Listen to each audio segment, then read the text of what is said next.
Hi, Linda. How are you? Hi, Erin. Wonderful to see you as always. So good to see you too. Thanks for being here today to chat about all things Let's Talk About Water and after our viewing of DamNation. Isn't it a great film? It's so good. I feel fired up every time I see it. It makes me want to get my rappelling hooks and my rope and my paint and just Right? find a big dam and just climb down and paint. Get out of here, you big dam. Damn you. Excuse my French. The puns go on for forever. Exactly. Well, I'm so glad to have you here to talk today, like as we normally do, about Let's Talk About Water and about this season as we've curated it over the past now 5 months, going on 6, amid the pandemic and a fully virtual landscape. Would just love for you to introduce yourself to all of our audience today. Tell us, who you are as the founder and director of Let's Talk About Water and how this all came to be. Well, as you know, I'm a picture and film researcher, which means when you see documentary films and you see bits of found footage, I would go and find them. And I specialize in science and history. And I actually worked on an exhibit in New York City, where I'm from, about climate change way back in 1992.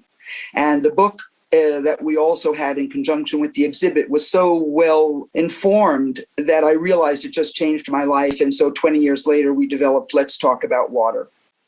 And I believe in the power of film to be able to communicate the complex subject of climate change with water as the entry point, because I feel like water knits it all together. And so it's an absolute thrill to be able to make a program with film called Let's Talk About Water and all the other elements of the great program we have here in Canada. Absolutely. And I mean, you mentioned Let's Talk About Water has been in the works for 10 plus years now. You thought of the idea long before that. How did you get to this point with Let's Talk About Water at GIWS?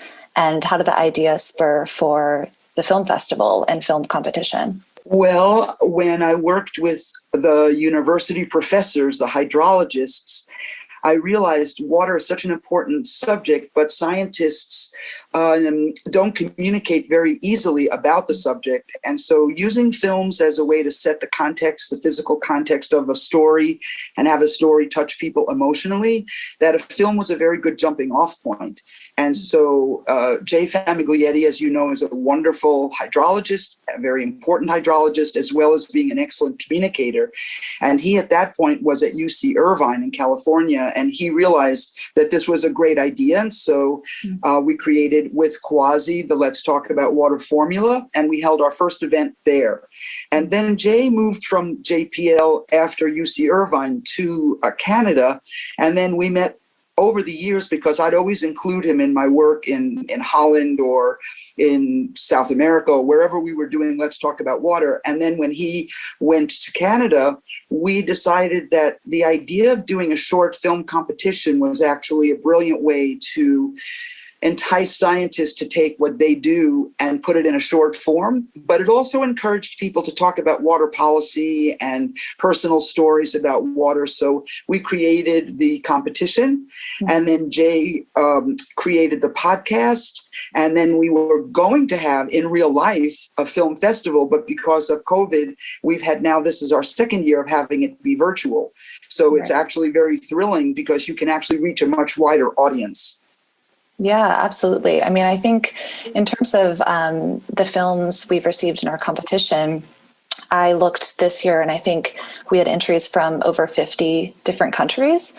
Oh, wow. So that's people interacting with our program and probably seeing these festival films we've been showing because it's all in the same place in our virtual theater platform that we've been using and promoting each month. So that's really cool. Thanks for explaining all that for everybody. I think it's cool to hear the progression of how the idea has taken new forms as things have changed and as pandemics have happened, and we've been able to be flexible and provide some of these opportunities for people. But it's also interesting in the moment of history that we're living, the moment that we're in, amplified by COVID, the inequality of water services, the inequality in general, racism in general, suddenly has become a subject that is so powerful in our moment. And we're lucky to be in this moment. And so we actually used our first program to talk about racism straight on, the inequity of water services in the Indigenous community in Canada with that wonderful film, There's Something in the Water. And I decided that since people sort of talk easily about racism, even if they're white, that the idea of finding a film that could actually portray what it feels like was a film called Driving While Black. And at the same time, we came across a short film about Day Zero, which is taking place in Cape Town, with the idea that a city can actually run out of water. And this was a prize-winning film, which actually shows yet again the disparity between rich people and poor people, white people and black people, people of color, and who has access to water even when there's supposedly no water. So this was a wonderful framing mechanism for our very first program and linked directly to our podcast.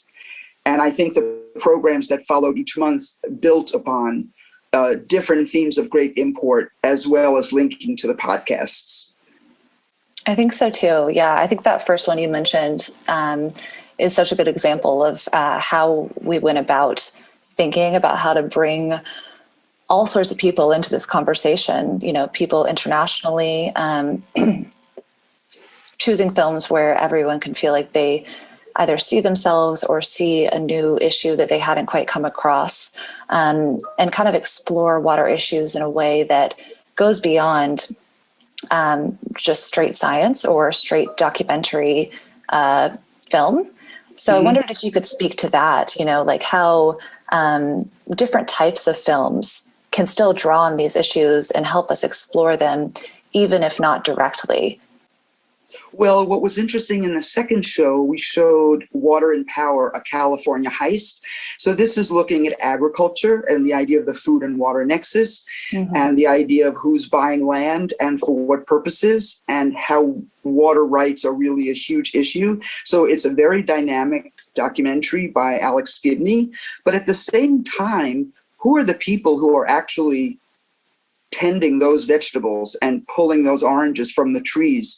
And so you have a straightforward documentary in the California heist film, Water and Power, but at the same time, there's an elegant, very personal film called Sweet Oranges. And we paired it with that one so that you could actually see the life of a farm family that tends the orange groves and hear their voices. So I love the opportunity that each month we can pull together 2 or 3 films that kind of ricochet off each other and resonate together to show the human being behind the story. Right, because that's what it really, you know, comes down to when we talk about these issues. Go ahead. Another issue is also oftentimes these documentaries can be depressing, and they can have the effect of the, oh God, oh well, oh God, the problem is so big. Oh, well, I'm going to turn off my computer. I'm not going to watch the program. But we found a wonderful film called Brave Blue World. And this was actually very solution oriented. But what was fun was to pair it with a film from NASA, because we spend time and money going to Mars. And what are we looking for on Mars but water, to see if they could host life there, when actually we have so much water here that if we just protected it better and took care of it and were careful how we use it, you know, we have the issues of too much, too little, too dirty. And so if we were addressing those issues full on, I think we would live in a better world. I think so too. Certainly. There are also some wonderful films in this program in conjunction with DamNation. Yeah. So you have DamNation, but we paired it with interesting material, which is Beasts of the Southern Wild.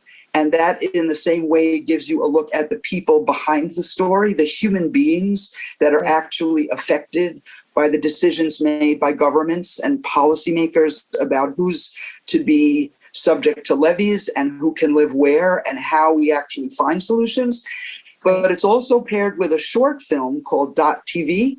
And this film is one of my favorites because it's really looking at the fact that we live in a very digital world. I mean, here we are on a digital platform talking to people around the globe.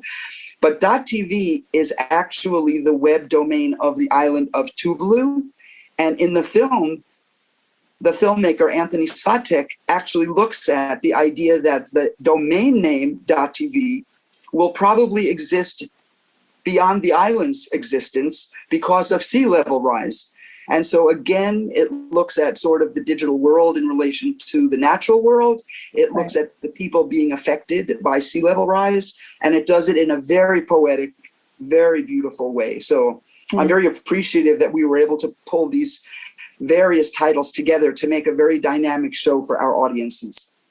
Me too. Me too. And just, I mean, as a reminder to everyone, you can watch these now. They're available in our virtual theater for free, DamNation.tv and Beasts of the Southern Wild, now through June 17th. All you have to do is sign up. The website is films.letstalkaboutwater.ca. But I'm just excited that we had the chance to talk about this today and to get you on screen, Linda, and see our audience members and just speak to everything that we've tried to do this year and how much fun it's been really to create this together. I would like to say that the idea of fun is very much the heart of what we're doing, even though the subject is very serious. I think it's like swallowing the pill with a little sugar.